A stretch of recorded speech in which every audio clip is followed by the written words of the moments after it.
अस्सलाम वालेकुम students and welcome back. In this discussion will talk about कि हम किस तरह से अपने प्रॉब्लम के स्ट्रक्चर को इम्प्रूव करके अपनी सर्च को और एफिशिएंट बना सकते हैं, right? So the question arises is कि क्या हम प्रॉब्लम स्ट्रक्चर से कोई एडवांटेज ले सकते हैं? तो यस, बिल्कुल ले सकते हैं। Let's discuss more about it. Okay, so to understand this, let's develop an intuition. Let's develop an intuition. So if we have seven variables, one, two, three, four, five, six, seven variables, as you have seen here, and all we have is the three values, के हमारे पास three colors हैं. तो what is the total allowable combinations that we have to see? So it should be कि आपके पास three colors हैं और seven variables हैं. तो आपका जो total domain three है और वेरिएबल्स आपके पास जो हैं वो सेवन हैं. तो जो आपका बिग ओ होता है वो हमेशा d rays to power n होता है. तो यहाँ जो हमारी वैल्यू आएगी वो three raise to power seven आएगी. और three raise to power seven का जो आपके पास आंसर होता है वो it's like three multiply by 2187, right? तो ये आपके पास 2187 इसकी वैल्यू आ गई. So for simple problem you have to observe about 2187 combinations, right? So can we improve it? So now listen very very very carefully. आपको करना क्या है इस प्रॉब्लम को. इस प्रॉब्लम में सबसे पहला काम आपको ये करना है कि मैं क्या किसी चीज को इंडिपेंडेंटली देख सकती हूँ. तो यहाँ यू कैन सी कि ये जो टेस्मेनिया है ये इंडिपेंडेंट है. ये किसी भी कंट्री के साथ कंस्ट्रेंट नहीं है. तो आप करेंगे क्या, इस टेस्मेनिया को इंडिपेंडेंटली ट्रीट करेंगे. तो अगर मैं इस टेस्मेनिया को इंडिपेंडेंटली ट्रीट करूं तो मेरा ये जो प्रॉब्लम है ये कुछ इस तरह से बन जाएगा कि three raise to power seven की जगह मैं करूंगी three raise to power six. और क्योंकि ये इंडिपेंडेंट है तो मैं इसको प्लस थ्री कर दूंगी. ठीक है. तो अब जो मेरे प्रॉब्लम का साइज है वो हो गया three raise to power six is 729 plus three which is equal to to 732. ठीक है. तो इधर आपको नजर आ रहा है कि आपकी जो प्रॉब्लम का साइज है वो अप्रोक्सीमेटली वो कन्वर्ट हो गया है, वन थर्ड रिड्यूस हो गया. ठीक है. अब इसको थोड़ा और क्लोजली देखते हैं. If you observe more then we can say that this south Austria is is constraint with every other variable. तो अगर मैं यहाँ इसको रिमूव कर दूँ किसी तरह तो एक ड्रास्टिक इफेक्ट पड़ेगा. ठीक है. और वो अगर मैं यहाँ इसको रिमूव कर दूँ तो आपको ये प्रॉब्लम एक ट्री की तरह नजर आएगी, राइट? सो अब हेयर अगर मैं इस साउथ ऑस्ट्रिया को बिल्कुल इंडिपेंडेंट कर दूं और फॉर इंस्टेंस अगर इसका कलर यहाँ पे मैं रेड कर दूं तो रेड यहाँ से यहाँ से यहाँ से यहाँ से और यहाँ से मैं माइनस कर दूंगी. तो यहाँ जो इसका डोमेन रह जाएगा वो थ्री से अब क्या हो जाएगा टू. कि रेड तो हट गया तो या तो ब्लू है या ग्रीन है.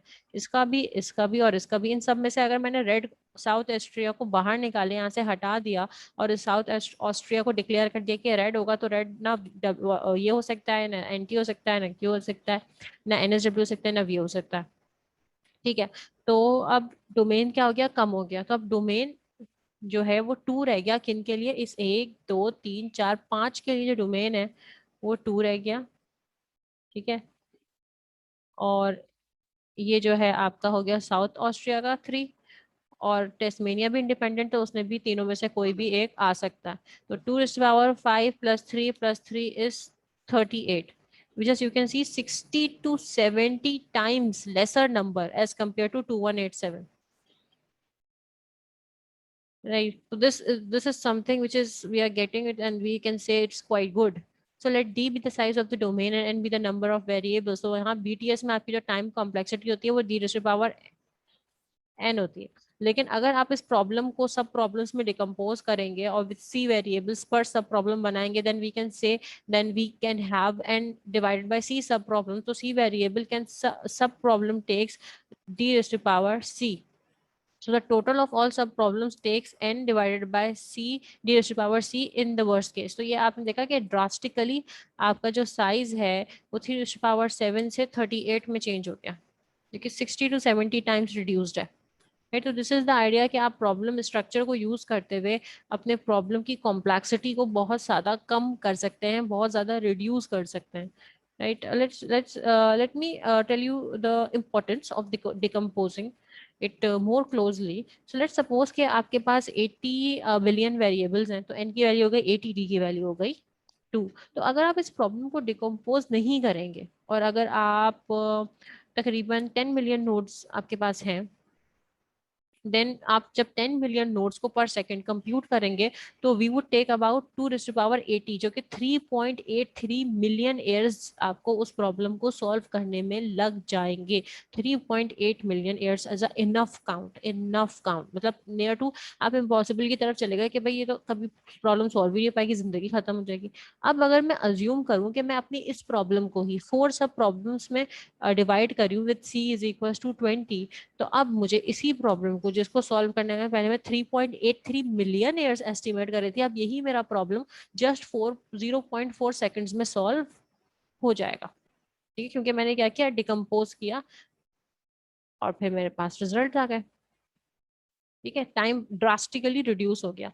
तो here if the problem structure, unfortunately अगर हम इस पे और बात करें, ये है तो बहुत improved, but unfortunately her problem का स्ट्रक्चर ऐसा नहीं होता कि आप उसको सब प्रॉब्लम से ब्रेक कर सके।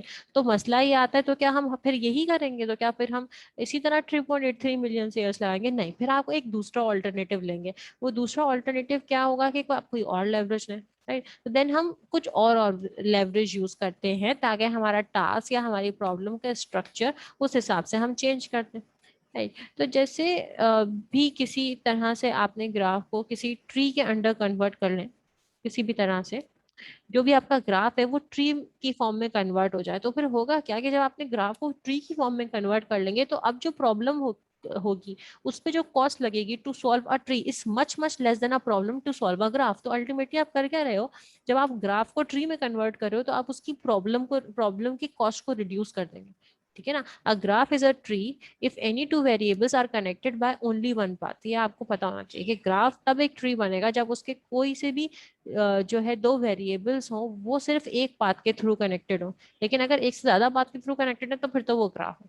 ठीक है, तो आइडिया यही है कि आप डायरेक्टेड आर कंसिस्टेंसी यूज करें, और सीएसपी में it's said to be directed arc consistent under an ordering x1 x2 till xn if and only if every xi is r consistent with every xj for j greater than I। ठीक है, अब ये आपके पास एक tree structured है, और theorem is if the constraint graph has no loops the CSP can be solved in a big O of n d square time compared to general CSPs जहाँ पे आपका worst case time d raised to power n होता है। तो आपको देखें, अगर आप इसको कंपेयर करें तो यू कैन सी कि यहाँ पर जो हमारा कॉम्प्लेक्सिटी है वो पॉलिनोमियल है। ठीक है, कॉम्प्लेक्सिटी ऐसा नहीं है कि है ही नहीं, पॉलिनोमियल है। लेकिन यहाँ कैसी थी आपकी जो कॉम्प्लेक्सिटी थी, वो एक्सपोनेंशियल थी, बहुत ज्यादा थी, ड्रास्टिकली बढ़ जाती कॉम्प्लेक्सिटी। लेकिन यहाँ पे आपकी कॉम्प्लेक्सिटी जस्ट क्या है, पॉलिनोमियल है। ठीक है, तो there is significant difference over here, right? अब जैसे मेरे पास ये एक ये आपके पास गिवन है, tree structure CSV algorithm for tree structure CSV. आपका ऑर्डर क्या है, choose a root variable, order variable so that parent precede children। ठीक है, तो आपको करना क्या है, कुछ इस तरह से इसमें आपको करना है कि आपका जो ए है, ये एक नोड है ए, इसको मैंने बी से कनेक्ट कर दिया, और बी को मैंने कनेक्ट कर दिया सी से। ठीक है, अब सी किसी से भी कनेक्टेड नहीं है, लेकिन बी ही डी से भी कनेक्टेड है, और डी ई से कनेक्टेड है, और डी ही एफ से भी कनेक्टेड है। तो इस तरह से मैंने अपने जो भी मेरा ग्राफ था उसको मैंने ट्री की फॉर्म में कन्वर्ट कर दिया। ठीक है, अब let me clear the notations. Okay, अब करना क्या है हमें, हमें करना ये है कि फॉर इंस्टेंस हमने ये कलर्स असाइन किए हुए थे, ए को, बी को, सी को, डी को, ई को, एफ को। यही हमने यहाँ पर भी मेंशन कर दिया कि ए का रेड और ब्लू है, बी का ग्रीन और ब्लू है, सी का ग्रीन है, डी का रेड ग्रीन ब्लू है, ई का ब्लू और ग्रीन है, और एफ का ब्लू है। ठीक है, तो व्हाट इफ जब आपके पास डी का कलर रेड ग्रीन ब्लू है और एफ उसके साथ कंस्ट्रेंट है, तो आप क्या करेंगे? आप क्या करेंगे कि जब डी और एफ कंस्ट्रेंट है, तो एफ का ब्लू है, तो आप डी में से ब्लू क्या कर देंगे, हटा देंगे। देखिए, जब एफ में ब्लू है तो डी में से मैं ब्लू हटा सकता हूँ, तो डी रेड और ग्रीन के साथ चल सकता है। ठीक है, तो बिल्कुल उसी तरह ये करते करते कि अच्छा भाई डी जो है वो बी के साथ कंस्ट्रेंट है, और बी में जो है वो ग्रीन है और ब्लू है, तो डी में जो है वो है मेरे पास रेड, तो मैं ग्रीन हटा सकता हूँ, ग्रीन फिर ब्लू बी ही यूज कर ले। ऐसा ही है। अब बी जो है वो सी के साथ भी है और सी के पास सिर्फ और सिर्फ ग्रीन का ऑप्शन है, तो मैं बी में से ग्रीन भी हटा दूंगी। ठीक है।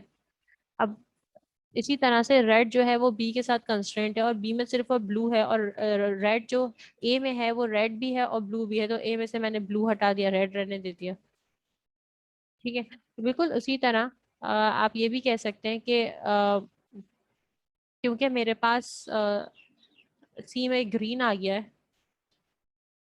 सी में ग्रीन आ गया है, तो मैं ये कर सकती हूँ कि ई को ब्लू दे दूं, ग्रीन हटा दूं। ठीक है ना। अब देखें, अब मेरे पास एट द एंड एक में रेड असाइन हो गया, बी को ब्लू असाइन हो गया, सी को ग्रीन असाइन हो गया, डी को रेड असाइन हो गया, ई को ब्लू असाइन हो गया और एफ को ब्लू असाइन हो गया। ठीक। तो this is in that way आपने बहुत इजीली असाइनमेंट अकम्प्लिश कर ली बाय यूजिंग ट्री स्ट्रक्चर। ठीक है। तो ये ट्री स्ट्रक्चर का कॉन्सेप्ट था। ठीक है। सो ये जो आपका एक तरह से इसमें आपने करा क्या, एक फॉरवर्ड ट्रैक करा और एक आपने बैकवर्ड ट्रैक करा, फिर कि कलर्स को रिमूव कर दिया। ठीक है। जो आप ताकि आप इनकंसिस्टेंट कलर्स जो है वो रिमूव करके फाइनली आप अपने सॉल्यूशन तक पहुंच जाएंगे, जिसमें आप फॉरवर्ड में असाइन करते जाएंगे कंसिस्टेंटली। अब रन टाइम पे अगर मैं इसको कहूँ तो मैं कहूंगी कि इसकी जो कॉम्प्लेक्सिटी है वो एन डी स्क्वायर है। ठीक है। क्यों है वो अभी देखते हैं कि नियरली जो आपके ट्री स्ट्रक्चर सीएसवीज है, जैसे कि मैं इसको ट्री स्ट्रक्चर में जब मैं कहूँ तो मेरा जो कंडीशनिंग है वो ये है कि मैं एक वेरिएबल को इनिशिएट करा रही हूँ, प्रून इट्स नेबर डोमेन्स। और जो मेरा कट सेट कंडीशनिंग है वो ये है कि मैं इनिशिएट कराऊंगी in always a set of variable such that the remaining constraint graph is a tree. और जो मेरा कट सेट साइज सी है वो मुझे रन टाइम कॉम्प्लेक्सिटी मेरी देगा D rays to power C into N minus C into D square, जो कि बहुत ज़्यादा फास्ट होगा जब सी की वैल्यू स्मॉल होगी। ठीक है। कि आपने करा क्या, आपने साउथ ऑस्ट्रिया को जब हटा दिया तो आपका ये जो ग्राफ है ये सिंपली एक ट्री में कन्वर्ट हो गया। जब आपने साउथ ऑस्ट्रिया को हटा दिया तो इससे ड्रास्टिकली आपकी कॉम्प्लेक्सिटी भी बहुत रिड्यूस हो जाएगी, कि एक तरह से आपका ये वाला सारा काम रिड्यूस हो गया और आपने सिंपली इसको एक डिफरेंट एंटिटी की तरह यूज कर लिया। राइट। ये कुछ कॉन्सेप्ट है कि आप किस तरह से अपने ग्राफ को ट्री में कन्वर्ट करते हैं और फिर अपनी प्रॉब्लम को सॉल्व कर देते हैं। तब करते हैं अपने ग्राफ को ट्री में कन्वर्ट क्योंकि एज वी हैव डिस्कस कि हमेशा पॉसिबल नहीं है कि आप अपने प्रॉब्लम के स्ट्रक्चर को इस तरह से सॉल्व कर सकें, जैसे कि हमने बिल्कुल स्टार्ट में देखा। ठीक है। जरूरी नहीं है कि हम हमेशा एक ही इंट्यूशन लगा सकें, तो जब हम एक ही इंट्यूशन नहीं लगा सकते तो फिर हम अल्टीमेटली करते क्या है, अपने प्रॉब्लम को ग्राफ से हटा के ट्री की फॉर्म में कन्वर्ट कर देते हैं, कुछ इस तरह जिस तरह से आपने इन दो लास्ट एग्जांपल्स में देखा। So right, let me just summarize, इसके सीएसपीज जो होते हैं वो काफी special kind of such problems हैं, जिसमें आपके पास कुछ स्टेट्स होती हैं जिनको आप वैल्यूज से डिफाइन करते हैं और उनके कुछ फिक्स सेट ऑफ वेरिएबल्स होते हैं। आपका गोल टेस्ट डिफाइन करता है आपके कंस्ट्रेंट जो कि उन वेरिएबल की वैल्यूज पे आप लगाते हैं। Backtracking is equal to depth first search but with one variable assigned per node. आपकी जो वेरिएबल ऑर्डरिंग है और जो वैल्यू सिलेक्शन है जिस उसमें ह्यूरिस्टिक्स हेल्प करती है। फॉरवर्ड चेकिंग हमेशा आपको बचाता है कि जो असाइनमेंट है वो फेलियर गारंटी करे, हमेशा इस चीज से प्रिवेंट करता है, prevents assignments that guarantee later failure. Right. आप मसला क्यों क्यों ये मसला क्यों होता है, क्योंकि वो तभी फेलियर को डिटेक्ट करता है फॉरवर्ड चेकिंग जब आपके पास जो आपका डोमेन है वो एम्प्टी हो जाए।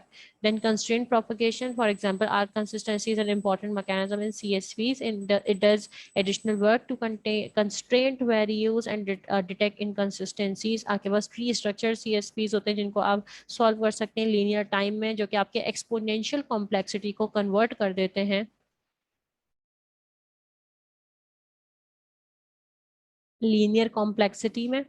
Right. So the power further explanation में हम देख सकते हैं how can local search be use for सीएसपीज।